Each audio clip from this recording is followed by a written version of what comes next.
안녕하세요. 작가와 문학에 대해 소개하는 써니지입니다. 유익하시다면 구독과 좋아요 눌러주세요. 오늘의 문학은 탈무드, 우물과 족제비입니다. 따뜻한 봄바람이 온 대지를 뒤덮고 있었습니다. 아지랑이 핀 봄처럼 아름답고 싱그러운 소녀가 들판을 산책하고 있었습니다. 봄내음에 취하고 물오르기 시작한 봄의 풍경에 마음이 달아오른 소녀는 산책하는 발걸음에 저도 모르게 힘이 솟았습니다. 나중에는 아예 봄들판을 이리저리 뛰고 누비며 다녔습니다. 얼마를 뛰었는지 소녀는 피곤하고 목이 마르기 시작했습니다. 한참을 헤맨 끝에 간신히 우물 하나를 발견할 수가 있었는데 우물가에 다다른 소녀는 두레박줄을 부지런히 잡아당겼습니다. 그런데 두레박줄이 너무도 쉽게 끌려 올려졌습니다. 그도 그럴 것이 줄에는 두레박이 매달려 있지 않았습니다. 물을 먹을 수 있다는 기대를 했지만 두레박이 없자 목마름은 더욱 견딜 수가 없었습니다. 소녀는 급한 김에 줄을 타고 우물 안으로 내려가기 시작했습니다. 간신히 밑으로 내려간 소녀는 줄에 매달려서 목을 축였습니다. 그러다가 아차하는 순간 줄을 놓치고 그만 우물에 빠졌습니다.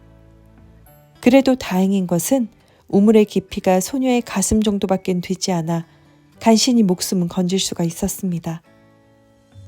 소녀는 정신줄을 차리고 줄을 잡았습니다. 그런 후 온 힘을 다해 우물 벽면을 밟으며 위로 오르려 했습니다. 그러나 줄도 미끄럽고 우물 벽면은 더더욱 미끄러워서 도저히 위로 올라갈 수가 없었습니다. 소녀는 생각을 바꿨습니다. 그래서 사람들에게 소리를 질러 도움을 요청하기로 했습니다. 하지만 소녀의 목소리를 듣고 도움을 주러 오는 사람은 아무도 없었습니다. 소녀는 점점 초조해지기 시작했습니다. 그럴수록 소녀는 울음 섞인 목소리나마 더더욱 크게 소리를 질렀습니다. 그때였습니다. 잠깐만 기다리세요. 굵직한 목소리와 함께 빠르게 우물로 접근하는 발소리가 들렸습니다. 잠시 후 우물 안으로 젊은 남자의 얼굴이 나타났습니다. 젊은 남자는 소녀를 안심시키고 줄을 끌어올려 주었습니다. 드디어 소녀는 무서운 우물 속에서 밖으로 나올 수가 있었습니다. 정말 감사합니다. 두 사람은 할 말을 잊은 채 한참 동안 쳐다보기만 하였습니다. 많은 시간을 두 사람은 근처 풀밭에 앉아 이야기를 나누었습니다. 젊은이는 결심을 굳힌 듯 소녀에게 청혼을 했습니다. 이미 젊은이에게 마음을 활짝 열어놓은 소녀도 다소곳이 청혼에 응했습니다. 그런데 한 가지 곤란한 문제가 있었습니다. 그 나라의 관습은 증인 없이 한 결혼은 약속으로 인정하지 않았습니다. 우릴 만나게 해준 우물을 증인으로 세웁시다. 증인 문제로 고민을 하던 젊은이가 고민 끝에 말했습니다. 그것이 좋겠어요. 소녀가 웃으며 찬성했습니다. 그때 그들 앞으로 족제비가 한 마리 지나갔습니다. 우리 증인을 정하는 김에 족제비도 증인으로 세우는 건 어때요? 자, 그럼 우린 결혼을 약속한 겁니다. 제가 부모님께 가서 허락을 얻은 후 중매쟁이를 보내겠습니다. 아가씨는 집에서 기다리세요. 두 사람은 아쉬운 작별을 했습니다. 소녀는 사랑하는 그 젊은이를 믿고 다소곳이 기다렸습니다. 몇 년의 세월이 더 흘렀습니다.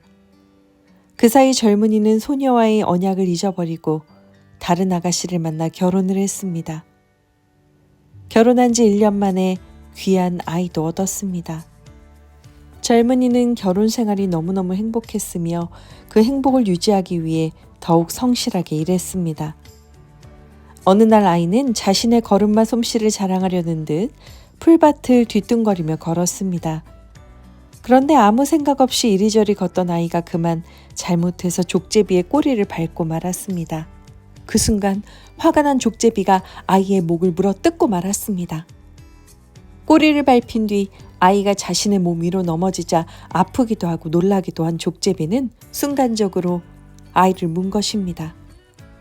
아이의 비명을 듣고 어른들이 뛰어왔을 때 이미 모든 것이 늦어 있었습니다. 아이는 가쁜 숨을 몰아쉬다가 그만 숨을 거두고 말았습니다. 젊은이와 아내의 슬픔은 말로 표현할 수 없을 만큼 깊고 컸습니다. 세월이 흐르자 슬픔이 가라앉았습니다. 더구나 두 번째 아이가 태어났기 때문에 젊은이의 가정은 예전의 행복을 되찾게 되었습니다. 어느덧 둘째 아이도 아장아장 걸음마를 하기 시작했습니다. 그런데 잠깐 한눈을 판 사이 마당에서 놀던 아이가 보이지 않았습니다. 두 사람은 깜짝 놀라 아이를 찾기 시작했습니다. 털썩 주저앉은 젊은이는 마당가의 우물을 보았습니다. 혹시 하고 젊은이는 우물로 달려갔습니다. 젊은이의 불길한 예감은 어김없이 적중했습니다. 아기는 우물에 빠져 숨을 거둔 채 둥둥 떠 있었습니다. 이때 슬픔에 빠져 울부짖던 젊은이의 머리를 빠르게 스치는 생각이 있었습니다. 바로 소녀와의 약속이었습니다. 젊은이는 소녀와의 있었던 일을 아내에게 고백했습니다. 당신은 얼른 그녀에게 돌아가세요. 그리고 원래의 약속을 지켜 그녀와 결혼하십시오. 우린 인연이 아닌 듯 싶으니 제가 당신을 떠나겠습니다. 간단한 여행복 차림을 한 젊은이는 소녀가 살고 있는 마을로 길을 떠났습니다. 많은 세월이 흘렀지만 소녀는 조금도 변함없이 젊은이를 기다리고 있었습니다. 두 사람은 오래전의 약속대로 결혼을 했습니다. 젊은이는 지난 세월을 뉘우치며 열심히 생활했습니다. 약속의 중요함을 깨달은 젊은이는 일생을 살면서 언제나 신중하고 성실한 삶을 꾸려나갔습니다. 자신의 크나큰 잘못이 용서되었음에 항상 감사하며 이웃을 사랑하는 마음을 버리지 않았습니다. 세월이 흘러 두 사람은 아이들을 낳고 오래도록 행복한 삶을 누렸습니다.